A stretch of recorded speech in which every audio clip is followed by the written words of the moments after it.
The oldest philosophical tradition in India is the Hindu philosophy. Hindu philosophy was expressed in 30 sutras from the beginning of the Common Era until the Gupta Empire, 32 to 54 BC.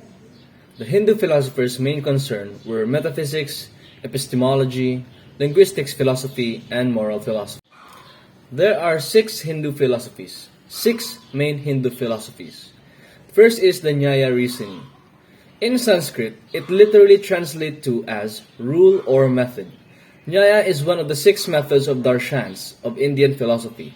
Significant for its analysis and logic of epistemology, the major contribution of the Nyaya system is its working out in profound details the means of knowledge known as inference.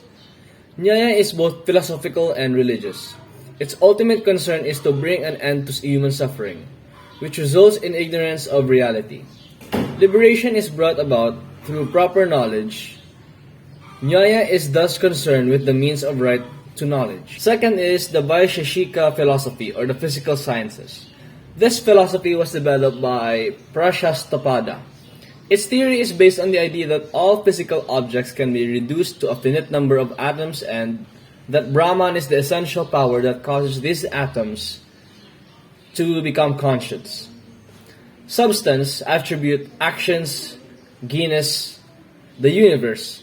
According to Vaisheshika, thinkers are earth, water, air, fire, and ether. They think that the guiding principle is God's will. According to the rule of karma, the living beings were awarded or punished based on their merit and demerit activities. Third is the Samkhya, the oldest of the orthodox philosophical systems. The Samkhya holds that everything in life is based on the concept of Purusha, or the self, the soul, or the mind, and the Prakriti, the mind, matter, creative agency, and energy. Prakriti brings about change in all things, whereas Purusha cannot be changed or altered at all. Yoga. In comparison to Sankhya, Yoga has one more feature, that is God. According to Yoga, Sankhya's higher self strives to attain God's internal divine essence. It admits the existence of God as a teacher and the guide, and the Patanjali, a sage or proposed yoga. Yogic methods are thought to be the way to achieve mukti, or freedom. Through controlling the body, the mind, the sense or organs, it is possible to achieve this liberation by practicing self-discipline, observing rules or niyama, maintaining fixed posture, breathing control or pranayama, picking an object or pratyahara, and focusing it on dhyana.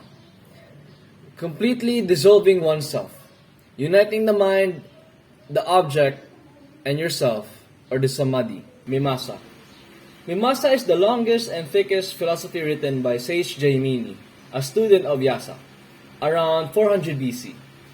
Mimamsa is widely known as critical thinking and reserved thinking. This philosophy aims to provide enlightenment on dharma, or the right individual conduct, which most of us understand as our spiritual obligation that we should exercise correctly. Mimamsa philosophy says that dharma is not accessible to reason or observation. Instead, it must be inferred from the authority of the Vedas, which are considered external, authorless, and infallible. This implies that rather than paying attention to God, that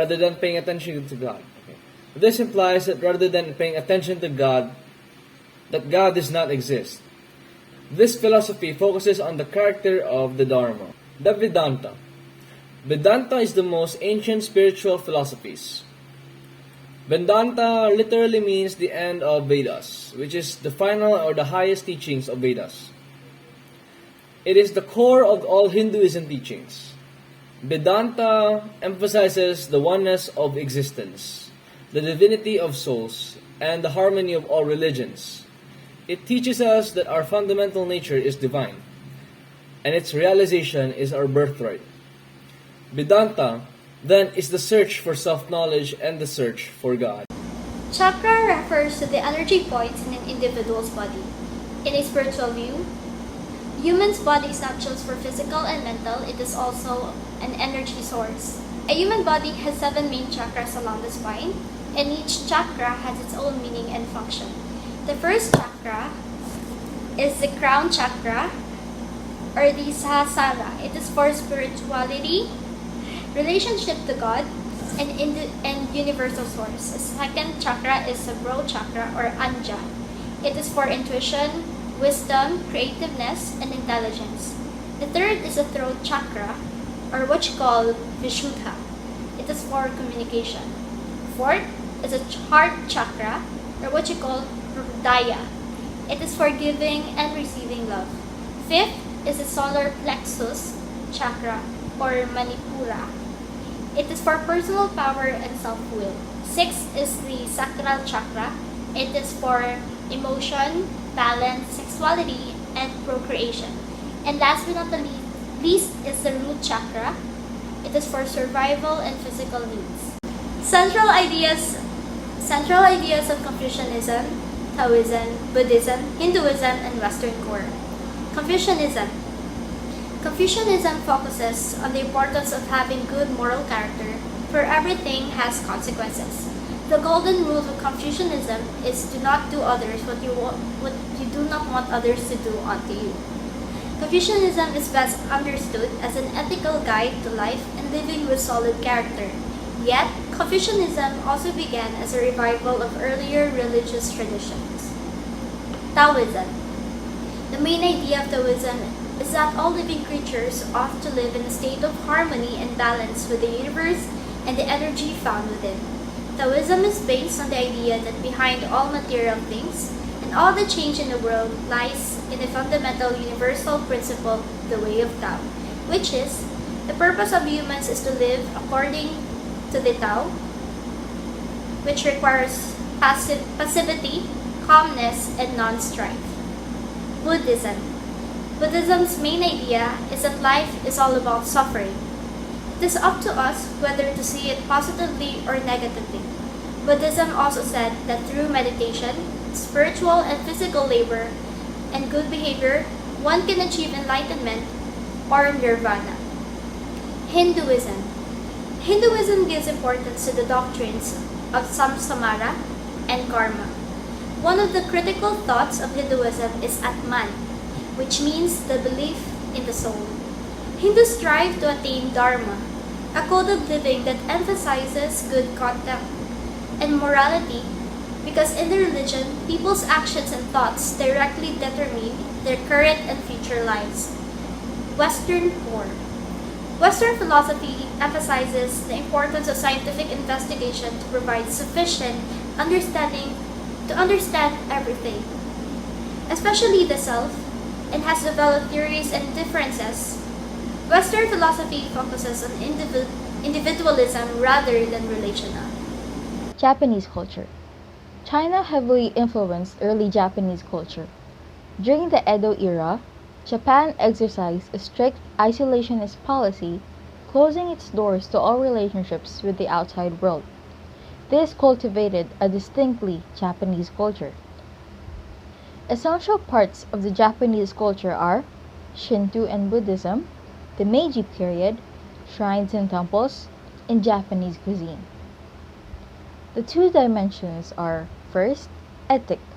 An ethic view of a culture is an outsider's perspective looking in. An easier way of interpreting this dimension is when an outsider looks and studies a culture that they are not part of and has no intentions of immersing themselves. Second is emic. An emic view of culture is ultimately a perspective focused on the intrinsic culture distinctions meaningful to the members of a given society, often considered an insider's perspective. A member of a particular culture provides insights into what they witness and is regarded as a norm to their culture. Islam. The Arabic term Islam, literally surrender, illuminates a fundamental religious idea of Islam, that the believer, called a Muslim, from the active particle of Islam, accepts surrender to the will of Allah, in Arabic, Allah meaning God. Allah is viewed as the sole God, creator, sustainer, and restorer of the world. Our next topic would be all about Sufism. Sufism is best described as Islamic mysticism or asceticism, which enables Muslims to achieve closeness to Allah by direct personal experience of God through belief and practice. The 9th century CE saw the emergence of this art form. Despite having previous precursors, Sufism eventually expanded into multiple orders known as tariqas in the Middle East. The Mevlevi order, linked to the poet and mystic Halal al-Din Muhammad Rumi, is the most well-known of these orders. Sufism is similar to other types of religious mysticism in that it is primarily concerned with direct personal experience. To communicate spiritual longing and mystical experience, Sufis make considerable use of fable, allegory, and metaphor. Levels in self-Sufism. First, commanding self. The first level is also known as the domineering self, as it strives to dominate and control others. This level is comparable to the idea in psychoanalytic theory in that it is intimately tied to lust and violence. Second, regretful self. People who haven't progressed beyond the initial degree of development are unaware and uninformed. The regretful self begins to notice the negative consequences of a self-centered approach to life. People cannot yet significantly alter their way of life as this second level. Their sorrow and desire for change, on the other hand, deepen as individuals become more aware of their flaws. Third, inspired self. This new level of motivation and spiritual experience, while not wholly free of desires and ego, significantly reduces the power of these forces for the first time. Ideals like compassion, service, and moral principles motivate the seeker. This is when Sufism actual practice begins. Fourth, pleased self. At this point, the individual is content with their situation and life's problems and trials, knowing that God brings them on. The state of the happy self is fundamentally different from how we usually perceive the world, which is based on pursuing pleasure and avoiding sorrow. The fifth one is the self-pleasing to God. When they try to get this point, they'll realize that God is the only one who can act and can't do anything on their own. They don't have to be afraid of anything or ask for anything. The last one is the pure self. Having thoroughly understood the truth at this point, the Sufi now understands that there is no God but God, that only the divine exists, and that any of separateness or individuality is a figment of the imagination.